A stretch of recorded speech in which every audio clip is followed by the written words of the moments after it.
नमस्कार शेतकरी बंधूंनो, स्वागत आहे आपलं कृषी समृद्धीमध्ये. आणि मित्रांनो, आपल्या राज्यातील छत्रपती संभाजीनगर, जालना, परभणी, हिंगोली, नांदेड, बीड, लातूर त्यानंतर धाराशिव या 8 जिल्ह्यातील शेतकरी बांधवांसाठी एक अत्यंत महत्त्वाची मोठी अपडेट जी आहे तर ते आपण आजच्या व्हिडिओच्या माध्यमातून पाहणार आहोत.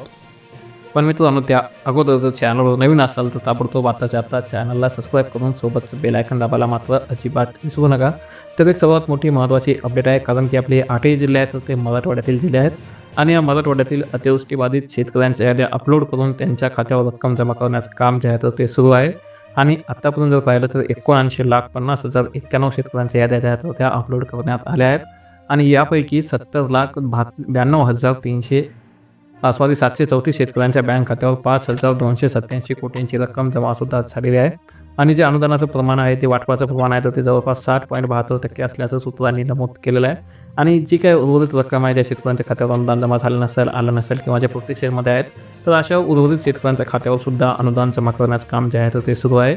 आणि एकूण बाधित शेतकऱ्यांची संख्या जी आहे तर ते 1,06,49,000च्या घरात आहे. आणि KYC किंवा फार्मर ID अर्थात जे आपल्या ॲग्री टॅक्सची नोंद आहे किंवा 7 पगार आधार लिंक केलेले शेतकरी जे आहेत तर ते यांना जे अनुदान आहे तर ते मिळण्यामध्ये कुठलीही अडचण जी आहे तर ते येत नाही. त्यांच्या खात्यामध्ये जे अनुदान आहे तर ते जमा झालेलं आहे.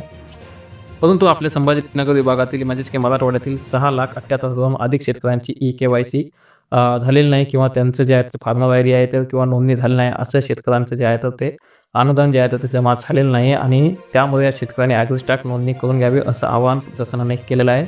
आणि त्यामुळे अतिवृष्टीवर व पुराचा फटका बसलेल्या मराठवाड्यातील बाधित शेतकऱ्यांना जे आहे तर ते जून ते सप्टेंबर दरम्यान झालेल्या नुकसानीपोटी मदत निधी वाटपाचं काम गेल्या काही दिवसापासून सुरू आहे. आणि ज्या शेतकऱ्यांच्या खात्यामध्ये रक्कम जमा झाली नाही तर त्यांनी KYC केल्यानंतर लगेचच त्यांच्या खात्यामध्ये जे आहे तर ते रक्कम जमा होणार आहे.